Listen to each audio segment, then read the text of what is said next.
Hello everyone, welcome to my YouTube channel eye of law. मेरे इस channel पे आपको लॉ से रिलेटेड वीडियोस देखने को मिलेंगी। आज जो हमारा टॉपिक होने वाला है वो होने वाला है काइंड्स ऑफ गारंटी। इससे पहले मैंने गारंटी की इंट्रोडक्शन और कुछ बेसिक्स उसके वीडियो में अपलोड किए हैं, वो आप वहाँ पे चेक कर सकते हैं।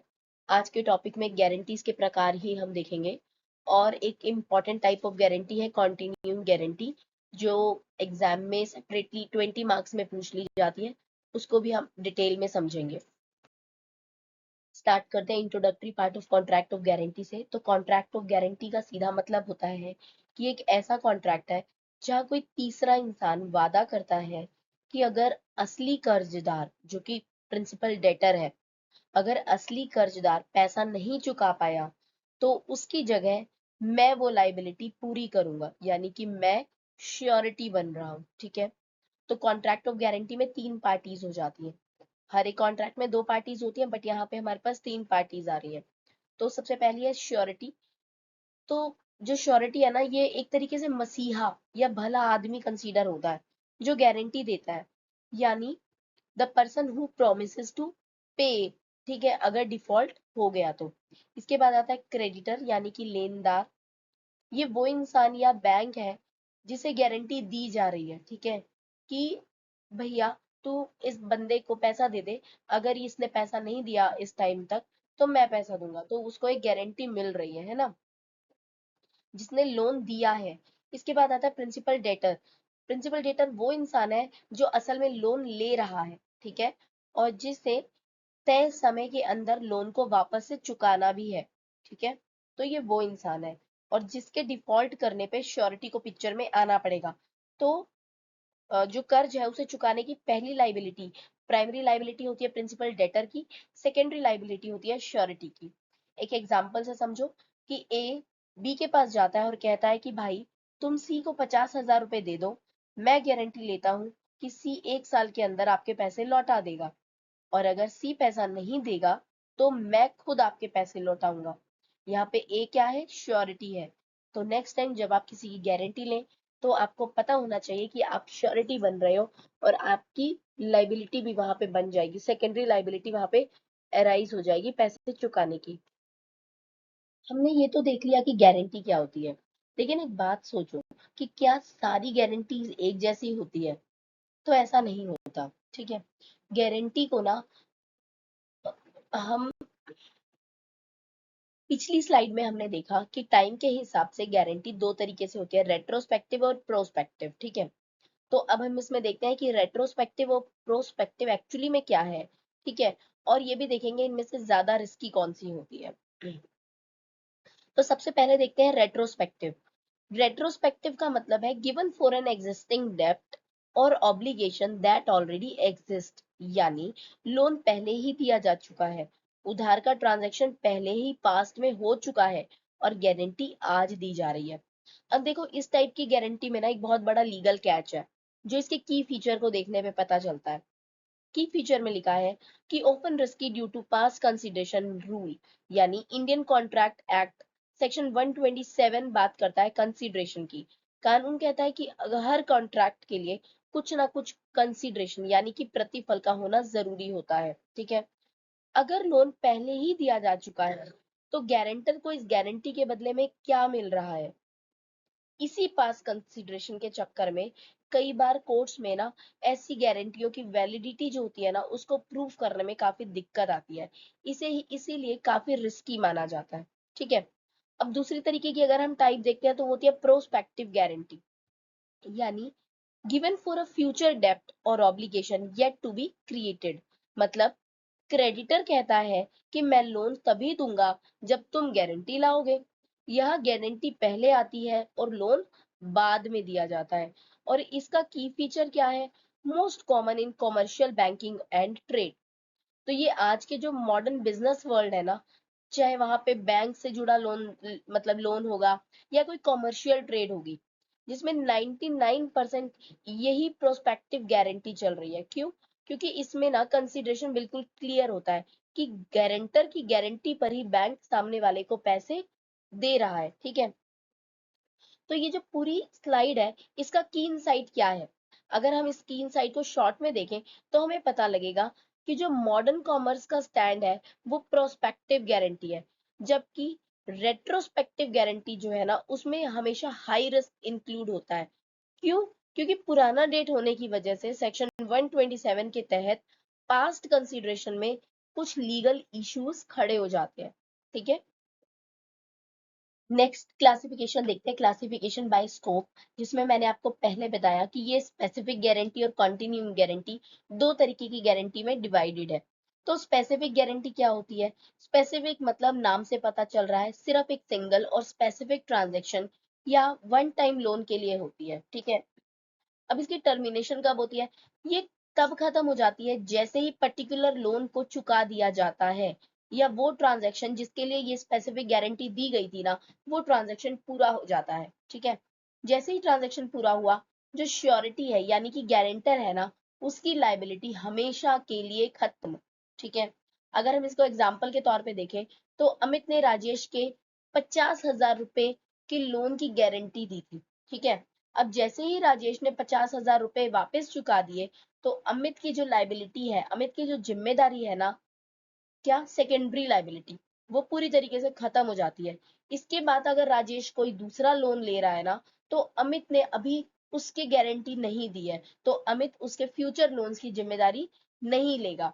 इसी के साथ अगर हम देखें कि कंटिन्यूइंग गारंटी क्या होती है, तो कंटिन्यूइंग गारंटी जो है सेक्शन नंबर 129 में डिफाइन है। ठीक है, तो कंटिन्यूइंग गारंटी क्या होती है? ये किसी एक सिंगल ट्रांजैक्शन के लिए नहीं होती है, बल्कि extends to a series of transaction over a period of time. यानी लेन देन के जितने भी सिलसिले चलते रहेंगे ना for a particular period of time, तब तक के लिए कंटिन्यूइंग गारंटी बनी रहेगी। बार बार जो श्योरिटी है जाकर गारंटर ये नहीं बोलेगा मैं गारंटी लेता हूँ, मैं गारंटी लेता हूँ, नहीं, उसने कह दिया भाई 2 साल तक ना, इसने जो भी तेरे से पैसा लेगा ना वो पैसा मैं दूंगा। या फिर वो ये डिफाइन कर देगा कि 2 साल तक 2 लाख तक की जितनी भी ट्रांजेक्शन ये पैसा तेरे से लेगा वो मैं भरपाई करूंगा। ठीक है, अब ये जिम्मेदारी इसकी रहती कब है, लाइबिलिटी रहती कब तक है? तो क्रेडिटर और डेटर के बीच में चाहे कितनी बार भी पैसे की लेन देन हो रही है ना, लोन दिया जा रहा है, चुकाया जा रहा है, गारंटर तब तक लायबल रहेगा जब तक कि कॉन्ट्रैक्ट चल रहा है, कॉन्ट्रैक्ट ऑफ कंटिन्यूइंग गारंटी जब तक चल रहा है और बैलेंस ड्यू है। एग्जाम्पल से समझो कि ए ने सी के मकान मालिक को गारंटी दी कि सी के 5,000 रुपए तक का जो रेंट कलेक्शन है ना, उसकी जिम्मेदारी मेरी है। अब सी पहले चाहे कितने महीने डिफॉल्ट करे, ठीक है, तीसरे महीने करे या छठे महीने करे, जब तक वो वहां रह रहा है, ए हर महीने के डिफॉल्ट के लिए 5,000 की लिमिट तक जिम्मेदार रहेगा। ठीक है, तो ये क्या है? कंटिन्यूइंग गारंटी है। तो अगर हम इसको सिंपल वर्ड्स में बात करें, तो एक बार का ट्रांजैक्शन यानी स्पेसिफिक गारंटी, और बार बार होने वाले ट्रांजैक्शन यानी कि लगातार होने वाले ट्रांजैक्शन तो कंटिन्यूइंग गारंटी। अब यहाँ पे सवाल आता है कि अगर मैंने किसी की कंटिन्यूइंग गारंटी ले ली, तो क्या मैं उसे कभी रिवोक कर सकता हूँ या कैंसिल कर सकता हूँ? तो हाँ, ऐसा नहीं है कि मैं अगर किसी की कंटिन्यूइंग गारंटी ले रहा हूँ तो मैं जिंदगी भर के लिए फंस गया, नहीं। इसे ना ये एक सुपर इंपॉर्टेंट लीगल पॉइंट है। ठीक है, इसे हम कहते हैं रिवोकेशन ऑफ गारंटी, जिसको हम आगे देखेंगे नेक्स्ट स्लाइड्स में। देखिए इस स्लाइड्स में हम देखने वाले फीचर्स ऑफ कंटिन्यूइंग गारंटी। अब जो ये कंटिन्यूइंग गारंटी है ना, ये टॉपिक बहुत इंपॉर्टेंट है, 20 मार्क्स में as it is direct question आता है, इसलिए हम इसको थोड़ा डिटेल में देख रहे हैं। तो अगर हम इसके फीचर्स की बात करें, कंटिन्यूइंग गारंटी के फीचर्स की, तो सबसे पहले आता है सीरीज ऑफ ट्रांजैक्शन। देखो जैसा कि हम जानते हैं कि ये किसी एक सिंगल डेप्ट के लिए नहीं है, ठीक है, बल्कि समय के साथ होने वाले मल्टीपल ट्रांजैक्शंस पर लागू होता है, तो ये सीरीज ऑफ ट्रांजैक्शन पे लागू हो गया। इसके बाद नेक्स्ट पॉइंट आता है वैलिड फॉर फ्यूचर ट्रांजैक्शन। तो ये गारंटी तब तक वैलिड रहती है जब तक के सारे ट्रांजैक्शन तय की गई लिमिट या ड्यूरेशन के अंदर होते रहते हैं, तो ये कंटिन्यूइंग गारंटी चलती रहती है। इसके साथ नेक्स्ट आता है राइट टू इंफॉर्मेशन। अब क्योंकि ट्रांजैक्शन लगातार हो रहे हैं, तो श्योरिटी यानी कि गारंटर के पास ये पूरा लीगल राइट है कि उसे पता होना चाहिए उसके पीछे क्रेडिटर और डेटर के बीच किस तरीके के और कितने वैल्यूज के ट्रांजैक्शन हो रहे हैं। ठीक है, क्रेडिटर उससे ये बातें छुपा नहीं सकता, क्योंकि अगर क्रेडिटर ने बातें छुपाई तो फिर जो गारंटर है वो कभी भी पीछे हट सकता है कि भाई मैं नहीं अब आगे बढ़ूंगा। इसके बाद आता है डेथ टर्मिनेट्स। सेक्शन नंबर 131 बताता है, ठीक है, अगर गारंटर की डेथ हो जाती है तो ये गारंटी जो है ना ऑटोमेटिकली खत्म हो जाएगी, ठीक है। लेकिन यहाँ वही रूल है सिर्फ फ्यूचर ट्रांजैक्शन के लिए। पास्ट में जो लाइबिलिटी बन चुकी है ना गारंटर की, तो वो लीगल जो गारंटर है उसकी लीगल प्रॉपर्टी या एसेट से रिकवर करी जा सकती है, ठीक है। लेकिन उसकी डेथ के बाद होने वाले ट्रांजैक्शन के लिए उसकी कोई लीगल जिम्मेदारी नहीं बनती है, ठीक है। इसके बाद नेक्स्ट पॉइंट आपके पास आता है फ्रीडम टू सेट लिमिट्स। जो गारंटर है ना वो आधी गारंटी नहीं देता, ठीक है। जो लॉ है वो गारंटर को आजादी देता है कि वो अपनी एक मैक्सिमम लिमिट को तय कर सके। ऐसा नहीं है कि किसी ने अंधाधुंध कुछ भी मांगा और ये गारंटी दे देगा, नहीं। गारंटर के पास ये पूरा पूरा राइट होता है कि वो अपनी मर्जी से लिमिट तय करे। जैसे कि वो कहे कि मैं सिर्फ 50,000 तक के रुपए के लिए ही जिम्मेदार हूँ, इसके आगे अगर तुम इसको पैसा देते हो ये तुम्हारी अपनी गारंटी रहेगी, अपनी मर्जी रहेगी, ठीक है। रिवोकेबल बाय नोटिस, ठीक है। जो गारंटी है ना ये रिवोकेबल बाय नोटिस मतलब सेक्शन नंबर 130 कहता है कि आप इस गारंटी को कभी भी कैंसिल कर सकते हो। मतलब कि जो गारंटर है ना वो क्रेडिटर को एक सिंपल नोटिस देकर इस गारंटी को रिवोक कर सकता है, यानी कि खत्म कर सकता है। लेकिन यहाँ एक ट्विस्ट है, ये जो कैंसिलेशन है ना ये सिर्फ फ्यूचर ट्रांजैक्शन के लिए ही होगा। नोटिस देने से पहले जितने भी ट्रांजैक्शन हो गए होंगे ना उसकी जिम्मेदारी अभी भी गारंटर की बनी रहेगी, ठीक है। तो इसके कुछ फीचर्स हैं, इसके हेडिंग्स अगर आप याद कर लोगे तो इनके आगे पूरा क्लियर आप लिख सकते हो एग्जाम में। ये देखने के बाद कि कंटिन्यूइंग गारंटी होती क्या है और इसके फीचर्स क्या हैं, अब हम बात करेंगे कि revocation and termination of continuing guarantee, यानी कि कंटिन्यूइंग गारंटी को किस तरीके से खत्म किया जा सकता है। देखिए ये एग्जाम पॉइंट ऑफ व्यू से काफी इंपॉर्टेंट है। तो कंटिन्यूइंग गारंटी को तीन तरीके से खत्म किया जाता है, by the parties, by creditors conduct और इनवैलिड गारंटी, ठीक है। तो अगर हम फर्स्ट की बात करते हैं बाय द पार्टीज, तो ये सेक्शन नंबर 130 से 131 में दिया गया है। ये जो रिवोकेशन होता है ना ये पार्टीज के द्वारा नोटिस या फिर डेथ ऑफ द पार्टी पे हो जाता है, ठीक है। इसके बाद आता है नंबर 2 पे बाय क्रेडिटर्स कंडक्ट। ये सेक्शन नंबर 131 से 141 में दिया गया है। इसमें ये बताया गया है कि क्रेडिटर अगर जो हमारा श्योरिटी है उसको बताए बिना कुछ कंडीशंस में चेंजेस करता है, ठीक है, या उसको बताए बिना ज्यादा पैसे दे देता है डेटर को, तो इस इन सारी कंडीशंस में किस तरीके से जो गारंटी है वो खत्म हो सकती है। थर्ड आता है इनवैलिड गारंटी। ये सेक्शन नंबर 142 से 144 में गिवन है।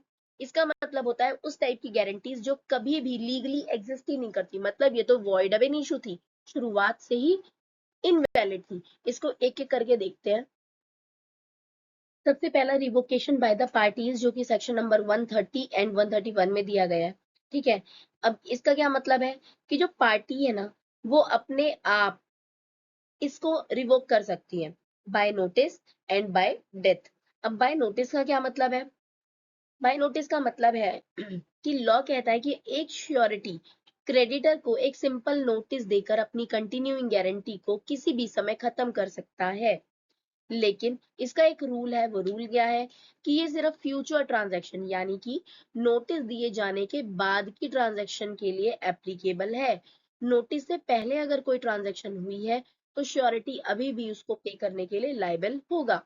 एग्जाम्पल से समझो, ए ने सी के सामान के लिए 21,000 तक की गारंटी ली थी, ठीक है। अब कुछ समय बाद ए ने गारंटी रिवोक कर ली यानी कि कैंसिल कर ली।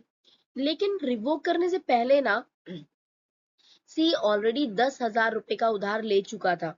अब भले ही ए गारंटी को कैंसिल कर रहा है लेकिन वो 10,000 रुपए के लिए लायबल होगा। 10,000 रुपए ए को चुकाने ही पड़ेंगे, ठीक है। अब मतलब नोटिस के बाद सी जो भी नया उधार लेगा उसके लिए सी खुद जिम्मेदार होगा, ए बिल्कुल जिम्मेदार नहीं होगा। बट नोटिस से पहले सी ने जो भी उधार लिया था उसके लिए ए जिम्मेदार पूरी तरीके से होगा। नेक्स्ट पॉइंट आता है बाय डेथ, मतलब मौत के साथ, कानूनन डेथ के साथ भी जो हमारी गारंटी होती है वो रिवोक हो जाती है, ठीक है। और वो इसके लिए भी एक रूल है, फ्यूचर ट्रांजैक्शन। लॉ कहता है कि श्योरिटी की डेथ हो जाती है तो कंटिन्यूइंग गारंटी खत्म हो जाती है, बिल्कुल सही बात है, but this is also for the future transaction, भविष्य में होने वाली ट्रांजैक्शन, डेथ के बाद होने वाली ट्रांजैक्शन के लिए। डेथ से पहले अगर कोई लाइबिलिटी बन गई थी तो वो श्योरिटी की जो संपत्ति है ना उससे वसूली जाएगी, ठीक है। इसके लिए एक बहुत ही इंपॉर्टेंट केस लिखा हुआ है, दुर्गा प्रिया चौधरी वर्सेस दुर्गा प्रसाद रॉय, ठीक है। इसमें ना इस कोर्ट में एक बहुत ही इंपॉर्टेंट एक्सेप्शन ही बताया गया था कि अगर ओरिजिनल कॉन्ट्रैक्ट में साफ साफ शब्दों में लिख दिया गया है कि गारंटर की मौत के बाद भी गारंटी चालू रहेगी तो फिर ये जनरल रूल अप्लाई नहीं होगा, ठीक है। ऐसी सिचुएशन में गारंटर की मौत के बाद उसकी प्रॉपर्टी या एस्टेट, मतलब जो भी उसकी कानूनी वारिस है ना, वो सब लायबल हो जाएंगे इसके लिए, ठीक है। अगर कॉन्ट्रैक्ट में स्पेशल क्लॉज है तो मौत के बाद भी कंटिन्यूइंग गारंटी खत्म नहीं होती है। ये बहुत ही लैंडमार्क केस है, इसको जरूर मेंशन करना अपने एग्जाम्स में। रिवोकेशन ऑफ कंटिन्यूइंग गारंटी का दूसरा तरीका discharge by the creditors conduct. इसके लिए बहुत सारे सेक्शंस हैं। तो सबसे पहला सेक्शन आता है सेक्शन नंबर 133, यानी कि वेरिएशन इन कॉन्ट्रैक्ट, ठीक है। लॉ का ना सीधा सा नियम है कि अगर क्रेडिटर और जो मेन डेटर है आपस में डील की शर्तें यानी कि टर्म्स जो हैं वो बदल देते हैं और श्योरिटी के कंसेंट के बिना, श्योरिटी की मर्जी के बिना, तो उसी पल गारंटर अपनी जिम्मेदारी से आजाद हो जाता है, ठीक है। बिना पूछे टर्म्स में चेंज करना कानूनन गलत है, ये बात बिल्कुल गांठ मान दो अपनी कंटिन्यूइंग गारंटी के लिए, ठीक है। इसके बाद आता है सेक्शन नंबर 134, मतलब रिलीज ऑफ डेटर। सोचिए अगर क्रेडिटर खुद ही मेन डेटर से कह दे कि जा भाई तुझे पैसे चुकाने से माफ किया मैंने, ठीक है। तो जब असली कर्जदारी फ्री हो गया तो गारंटर तो ऑटोमेटिकली फ्री हो जाएगा। तो यही कहता है हमारा सेक्शन नंबर 134, ठीक है। इसके बाद बात करते हैं सेक्शन नंबर 135 की, जो कहता है giving time to the debtor. मान लो क्रेडिटर ने डेटर को बिना गारंटर से पूछे लोन चुकाने के लिए कुछ एक्स्ट्रा समय दे दिया, एक्सटेंशन ऑफ टाइम कर दिया, तो कानून कहता है कि अगर आप गारंटर की मर्जी के बिना डेटर को ढील दे रहे हो, है ना, तो श्योरिटी ना फ्री हो जाएगा अपनी लाइबिलिटी से, क्योंकि तुम तो खुद से ही उसके साथ टर्म्स को चेंज कर रहे हो। इसके बाद नेक्स्ट आता है section number 139, impairing sureties remedy. ये बहुत इंपॉर्टेंट है।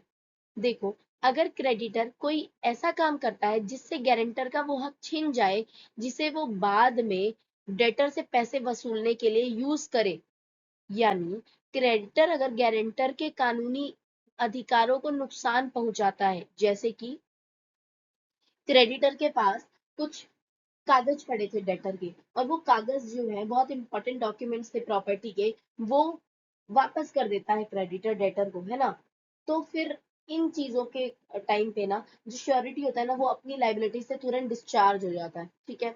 नेक्स्ट पॉइंट आता है सेक्शन नंबर 141, इसको कहते हैं नोवेशन, ठीक है। यानी कि जब लोन लिया गया था तब डेटर ने क्रेडिटर के पास सिक्योरिटी के तौर पे कुछ गिरवी रखा था, जैसे कि गाड़ी या प्रॉपर्टी। अगर क्रेडिटर अपनी लापरवाही से उस सिक्योरिटी को खो देता है या डेटर को वापस कर देता है तो गारंटर उस सिक्योरिटी की वैल्यू की हद तक अपनी जिम्मेदारी से फ्री हो जाता है, ठीक है। कि जितना उस सिक्योरिटी की वैल्यू थी ना उतने पैसे के लिए गारंटर अब फ्री हो जाएगा, तो इसको कहते हैं लॉस ऑफ सिक्योरिटी। तो ये कुछ तरीके हैं जहां पे क्रेडिटर्स या डेटर्स के कंडक्ट की वजह से डिस्चार्ज हो जाता है लाइबिलिटी में। नेक्स्ट तरीका होता है इनवैलिड गारंटी का, ठीक है। यानी कि रिवोकेशन हो जाएगा अगर गारंटी इनवैलिड होगी, मतलब शुरू से ही गारंटी वॉइड है यानी इनवैलिड है। तो सेक्शन नंबर 142 कहता है मिस रिप्रेजेंटेशन। अगर क्रेडिटर ने आपसे झूठ बोला या किसी मटेरियल फैक्ट, जरूरी बात को गलत तरीके से बताया, जैसे उसने एक मामूली मैनेजर को ऑडिटर बताकर उसकी गारंटी ले ली, ठीक है, तो यहाँ क्रेडिटर ने झूठ बोला इसलिए गारंटी भी इनवैलिड हो जाएगी। नंबर नेक्स्ट आता है सेक्शन नंबर 143, कंसीलमेंट, ठीक है। ये बहुत चालाकी भरा है, ठीक है। देखो अगर क्रेडिटर कोई बहुत जरूरी बात छुपा लेता है, साइलेंट रहता है, मान लीजिए क्रेडिटर को पता था कि जिस एम्प्लाई की आप गारंटी ले रहे हो उसने पहले भी चोरी कर रखी है लेकिन उसने ये बात आपको नहीं बताई, तो ऐसी चुप्पी जो है गारंटी को इनवैलिड बना देती है। नेक्स्ट आता है सेक्शन नंबर 144, जहां पे कहते हैं फेलियर ऑफ कोश्योरिटी। अगर आपने शर्त रखी कि मैं गारंटी तभी दूंगा जब मेरा दोस्त भी को श्योरिटी बनेगा, और वो दोस्त जो है वो ज्वाइन नहीं करता, तो आपकी गारंटी भी इनवैलिड हो जाएगी, यानी शर्त पूरी नहीं हुई, तो कॉन्ट्रैक्ट भी नहीं रहा। अब ये जो 3-4 चीजें हैं ना, इनके कुछ एक्सेप्शंस हैं, ठीक है। यानी कि वो पॉइंट्स जहां पे इनवैलिड गारंटी को भी हम रिवोक नहीं कर सकते हैं, रिवोकेशन ऑफ गारंटी के लिए यूज नहीं कर सकते हैं। वो क्या है? Section number 136। अगर डेटर को एक्स्ट्रा टाइम क्रेडिटर ने नहीं बल्कि किसी थर्ड पार्टी ने दिया है, ठीक है, तो इससे क्रेडिटर का कोई लेना देना नहीं है, यानी श्योरिटी जो है ना वो अभी भी लाइबल रहेगा ही, ठीक है। नेक्स्ट आता है सेक्शन नंबर 137, मतलब फॉरबीरेंस टू स्यू। ये बहुत इंपॉर्टेंट है। मतलब अगर डेटर ने पैसे नहीं दिए और क्रेडिटर ने सिर्फ मुकदमा करने में थोड़ी सी देरी कर दी है, ठीक है, मतलब थोड़ा वेट कर लिया, तो इसका मतलब क्या हो गया कि आप फ्री हो गए। सिर्फ इंतजार करने से आपकी जिम्मेदारी खत्म नहीं होगी, ठीक है, जब तक कि वो उसको एक्स्ट्रा टाइम नहीं दे दे रहा, ठीक है, या फिर उसको उसकी लाइबिलिटी से मुक्त नहीं कर दे रहा, तब तक तो आप एज अ श्योरिटी फ्री नहीं हो। सिर्फ वो वेट कर रहा है कि थोड़े दिनों में कर देता हूँ मुकदमा, तब आप फ्री नहीं हो जाते हो। इसके बाद नेक्स्ट आता है सेक्शन नंबर 138, जिसमें कहते हैं रिलीज ऑफ वन को श्योरिटी। अगर 3 लोगों ने मिलकर गारंटी ली थी और क्रेडिटर में ने उनमें से किसी एक को माफ कर दिया ना, तो बाकी के 2 अभी भी पूरी तरह जिम्मेदार होंगे। क्रेडिटर एक को छोड़ सकता है, इसका मतलब ये नहीं है कि आप खुद से ही छूट जाओ, ठीक है, आप फ्री हो, इसकी कोई बात नहीं हुई, ठीक है। देखो अभी तक हमने क्या देखा कि गारंटर की लाइबिलिटी क्या होती है, या गारंटर अपनी जिम्मेदारी से कब फ्री हो सकता है। लेकिन जो हमारा लॉ है ना, वो सिर्फ आपको जिम्मेदारियां नहीं देता, वो कुछ शानदार अधिकार भी देता है। एक एक करके देखते हैं। राइट ऑफ सब्रोगेशन सबसे पहला अधिकार है सेक्शन नंबर 140 में। ये एक जादुई अधिकार है। सब्रोगेशन का मतलब क्या होता है? Step into the shoes of the creditor, यानी जैसे ही आप सारा पैसा क्रेडिटर का चुका देते हो ना, तो आप कानूनन क्रेडिटर की जगह ले लेते हो, ठीक है। अब वो सारे कानूनी अधिकार जो पहले क्रेडिटर के पास थे, जैसे कि डेटर पर केस करना, उसकी प्रॉपर्टी को अटैच कर लेना, ये सारे अब आपके अधिकार हो जाते हैं। अब आप एक अ, असली लेनदार बन जाते हो, और आप एक एक पैसा अपना डेटर से वसूल सकते हो। नेक्स्ट पॉइंट आता है सेक्शन नंबर 141, जो कि कहता है राइट टू सिक्योरिटीज।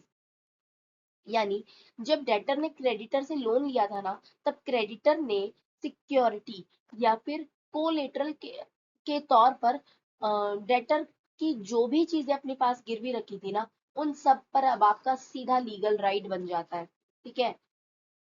कानून क्या कहता है? कानून कहता है even if the surety did not know about them, यानी जब आपने गारंटी ली थी, तब अगर आपको भी नहीं पता था ना कि कुछ सिक्योरिटीज का, वो अगर जो क्रेडिटर है उसके पास है ना, तो क्रेडिटर को लीगली वो भी आपको वापस करनी पड़ेगी, ठीक है। अगर क्रेडिटर उस सिक्योरिटी को खो देता है ना, तो आप उस सीमा तक उस लाइबिलिटी से फ्री हो जाते हो जिस वैल्यू की वो प्रॉपर्टी एक्चुअली में थी। नेक्स्ट आता है राइट टू इंडेमनिटी, यानी कि सेक्शन नंबर 145। 145 क्या कहता है कि कॉन्ट्रैक्ट ऑफ गारंटी के अंदर ना एक इम्प्लाइड प्रोमिस, यानी कि अघोषित वादा छुपा होता है कि डेटर बाद में गारंटर को सुरक्षित करेगा, ठीक है, इंडेमनीफाई करेगा, यानी जो भी पैसा आपने उसकी तरफ से क्रेडिटर को दिया है, वो सारा पैसा डेटर आपको जरूर लौटाएगा, ठीक है। लेकिन यहाँ पे एक ना कोई लीगल ट्विस्ट है, क्या? कि rightfully paid but not sums paid wrongfully. इसका मतलब है कि आप सिर्फ वही रकम डेटर से वसूल सकते हैं जो आपने सही और कानूनी रूप से क्रेडिटर को चुकाई है। अगर कोई एक ऐसी रकम है जो कानूनन गलत थी, ठीक है, जैसे कि कोई टाइम बाद डेट हो गया, ठीक है, समय बाधित कर्ज जिसकी मियाद अब खत्म हो चुकी थी, उसे चुकाने के लिए बैंक आप पर दबाव नहीं बना सकता, तो वैसी गलत चुकाई रकम आप डेटर से भी नहीं वसूल सकते हो। तो ये कुछ श्योरिटीज के राइट होते हैं, ओके। अब इस एक स्लाइड में हम देख लेते हैं कि को श्योरिटीज क्या होते हैं और उनकी लाइबिलिटी किस तरीके से आती है। तो जनरल रूल क्या है? लॉ का पहला नियम ये कहता है कि श्योरिटी की जिम्मेदारी जो है वो मुख्य कर्जदार के बराबर, यानी प्रिंसिपल डेटर के बराबर होती है, ठीक है। जब तक कि कॉन्ट्रैक्ट में कुछ अलग से स्पेसिफिकली लिखा नहीं हो। ठीक है, नेक्स्ट बात आती है इक्वल कंट्रीब्यूशन। सेक्शन नंबर 146 कहता है कि अगर 3-4 लोगों ने मिलकर गारंटी ली है ना, तो कॉन्ट्रैक्ट में कोई लिमिट तय नहीं की गई है, तो ये नियम बिल्कुल सिंपल है कि को श्योरिटीज बचे हुए कर्ज का बराबर बराबर हिस्सा देंगे। और अगर कोई लिमिट है, यानी कि डिफरेंट लिमिट्स है सेक्शन नंबर 147 के मुताबिक, कि अगर गारंटर्स अलग अलग अपनी अपनी लिमिट या अपनी अपनी कैप डिफाइन की है ना, या अपनी मैक्सिमम लिमिट तय कर रखी है ना, तो सेक्शन 144 कहता 147 कहता है, तो ऐसे टाइम पे क्या होगा कि अपनी लिमिट्स के दायरे में रहते ही आप बराबर का ही कंट्रीब्यूशन करेंगे। ठीक है, यहाँ पे ना एक स्टार्टअप लोन का एग्जाम्पल दिया हुआ है।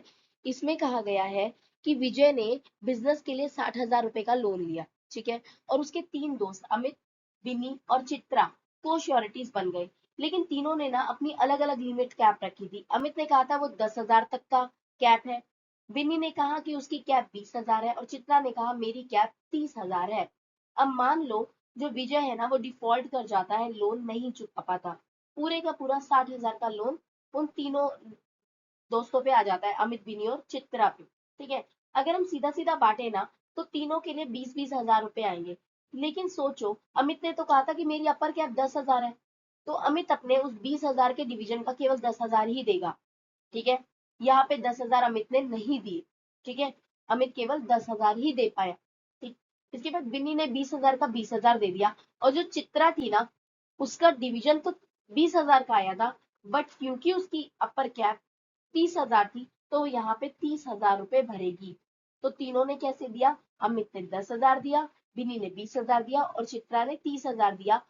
जबकि इक्वल कंट्रीब्यूशन में तीनों को ही 20,000 देना था, लेकिन यहाँ पे जो लाइबिलिटी इम्पोज की गई वो उनकी कैप के अकॉर्डिंग अप्लाई की गई। ठीक है, तो ये एक एग्जाम्पल आप अपने एग्जाम में मेंशन कर सकते हो, बहुत आसान सा एग्जाम्पल है। इसी के साथ हमारा गारंटी का पूरा टॉपिक खत्म होता है। अगर आपको इस पूरे टॉपिक में कोई भी डाउट है, तो आप मुझे कमेंट सेक्शन में लिखिए, मैं उस डाउट को सॉल्व करूंगी। अगर आपको मेरे वीडियोस पसंद आते हैं, तो मेरे वीडियोस को लाइक करिए, कमेंट्स करिए और शेयर करिए अपने फ्रेंड्स में। Thanks for watching.